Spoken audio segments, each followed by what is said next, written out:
Hello student, मैं self कोटियांजलि।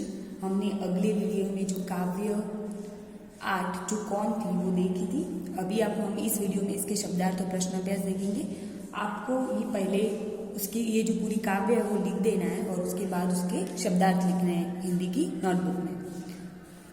तो पहला शब्द है बिखराया। किसने शाही को बिखराया? तो बिखराया का मतलब क्या होता है? बिखेरना। चट कर गया।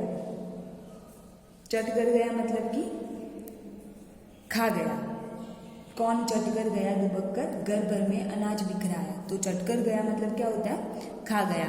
फिर दुबक कर मतलब कि छिपकर। छिपकर जो चूहा है वो क्या करता है? छिपकर जो अनाज है वो खा जाता है। मतलब कि चट कर गया, दुबक कर, छिपकर वो खा जाता है। तस्वीर मतलब चित्र।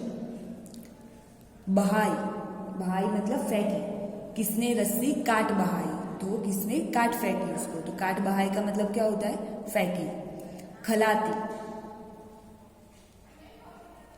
खलीता।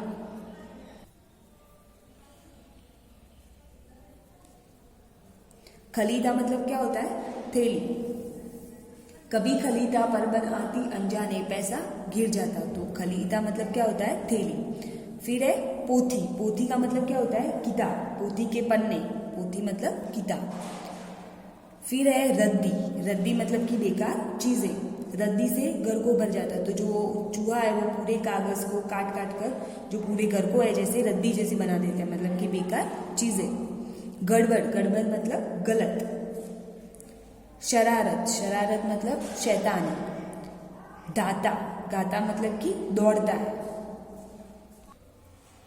खुर इधर उधर है गाता मतलब कि यहाँ वहां दौड़ता है। तो आपको काव्य लिखने के बाद यहाँ पे जो शब्दार्थ है वो लिख देने। अभी हम देखेंगे प्रश्न अभ्यास।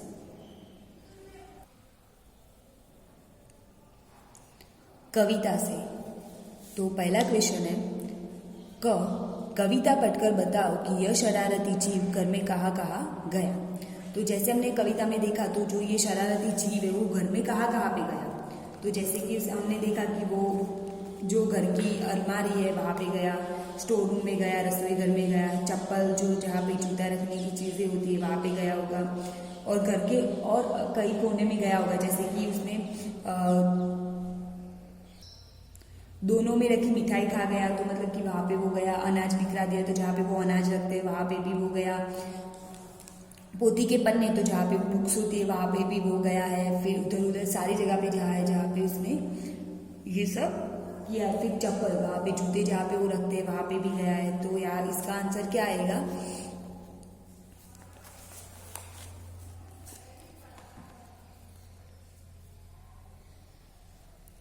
कविता पढ़कर बताओ कि यह शरारत जीव घर में कहाँ गया। तो इसका उत्तर क्या है? यह शरारती जीव घर की अलमारी में, स्टोर में, रसोई घर में, चप्पल जूता रखने के स्थान पर अर्थात घर के कोने में गया होगा। तो यहाँ पे इस सब जगह पे वो गया और जो जहाँ पे घर के कोने होंगे वहां पे भी वो सारी जगह पे गया होगा। नेक्स्ट क्वेश्चन है किस तरह की चीजों का सबसे ज्यादा नुकसान हुआ। तो दूसरा क्वेश्चन है कि ऐसी कौन सी चीजें है जिसका सबसे ज्यादा नुकसान हुआ होगा।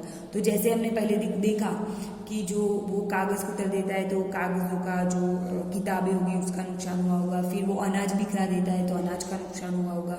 फिर शाही को उसने बिखरा दिया था तो शाही का भी उस वहाँ पे नुकसान हुआ होगा। फिर जो जूते चप्पले होते हैं वो काट दिया तो उसका भी नुकसान हुआ होगा। फिर थैले जहाँ पे पैसे उसने काट दिए थे वो सब। तो ऐसी बहुत सारी चीजें जिनको नुकसान हुआ होगा। तो यहाँ पे ख का आंसर क्या आएगा? किस तरह की चीजों का सबसे ज्यादा नुकसान हुआ? अनाज, कपड़ों, जूते, चप्पलों तथा किताबों का सबसे ज्यादा नुकसान हुआ। तो अनाज है, कपड़े है, जूते है, चप्पले है और किताबें है, उसका सबसे ज्यादा नुकसान हुआ होगा। फिर नेक्स्ट क्वेश्चन है कविता में बहुत से नुकसान गिनाए गए हैं। तुम्हारे हिसाब से इनमें से कौन सा नुकसान सबसे बड़ा है और क्यों? तो हमें यहाँ पे बहुत सारे दिए गए जैसे अनाज को बिखरा दिया, जूते चप्पल काट दिए, किताबें काट दी। तो ऐसे बहुत सारे नुकसान हुए, लेकिन उसमें से सबसे ज्यादा नुकसान किसका हुआ होगा और क्यों? तो जब हम किसी पर भी लिखते हैं तो उसका हमें रीजन भी देना है कि उसका सबसे ज्यादा नुकसान कैसे हुआ।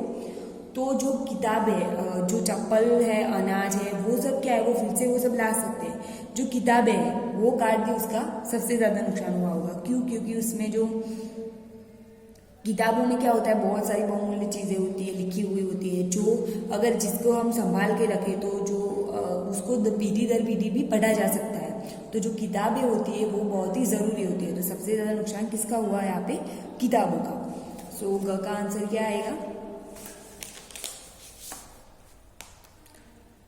कविता में बहुत से नुकसान गिनाए गए हैं, तुम्हारे हिसाब से इनमें से कौन सा नुकसान सबसे बड़ा है और क्यों? तो उत्तर, किताबों का नुकसान सबसे बड़ा नुकसान है, क्योंकि किताबों में बहुत सी बहुमूल्य बातें होती है। एक किताब से कई लोग लाभ उठा सकते हैं। यदि संभाल कर रखी जाए तो उन्हें पीढ़ी दर पीढ़ी पढ़ाया जा सकता है और अच्छी बातों को जीवन में उतारा जा सकता है।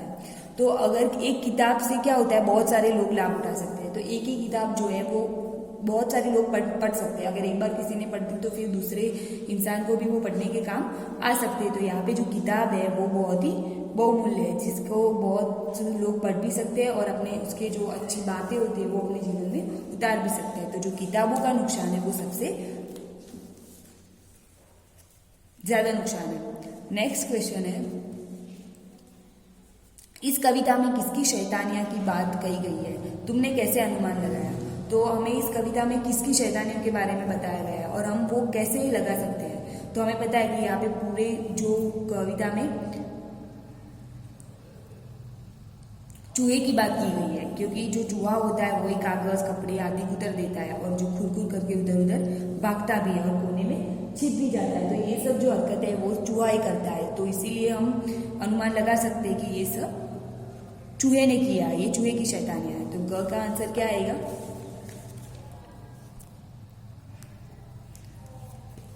इस कविता में चूहे की शैतानियां की बात कही गई है। यदि यही वह जीव है जो कागज, कपड़े आदि कुतरता है, खुर खुर करके इधर उधर भागता भी है और कोने में छिपता भी है, तो ये सब जो है वो एक चूहा ही कर सकता है। सो हम इससे बता सकते हैं कि इस कविता में चूहे के बारे में बताया गया है।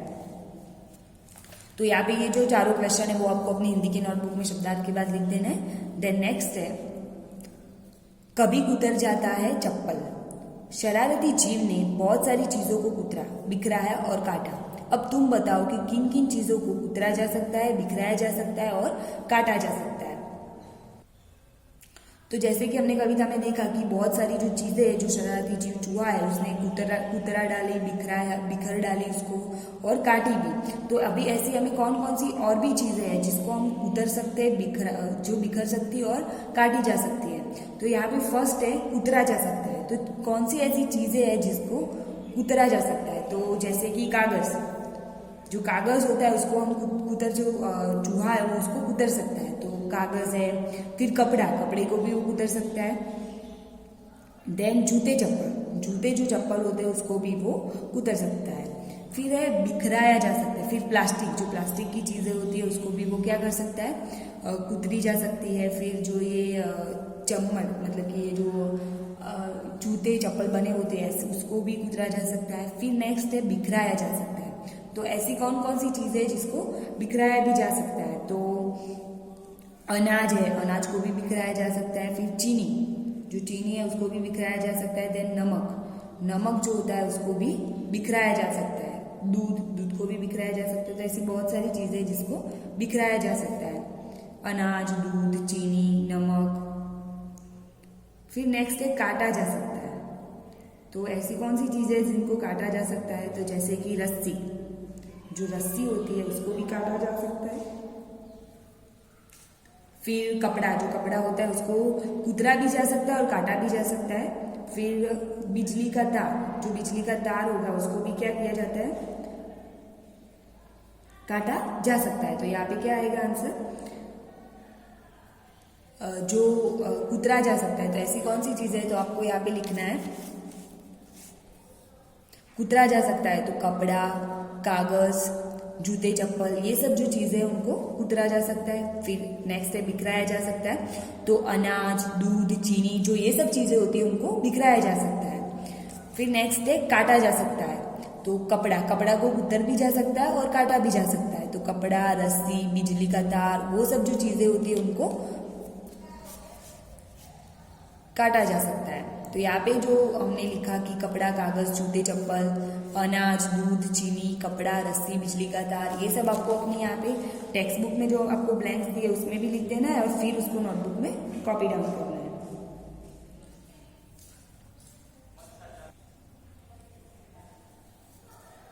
तो यहाँ तक जो हमने क्वेश्चन देखे और जो ये कभी कुतर जाता है चप्पल, तो ये जो है वो शब्दार्थ काव्य के बाद आपको ये दोनों लिख देना है। एंड जो नेक्स्ट रिमेनिंग पार्ट है इस प्रश्न अभ्यास का वो हम नेक्स्ट वीडियो में देखेंगे। तब तक आपको ये सब आपको अपनी नोटबुक में लिख देना है।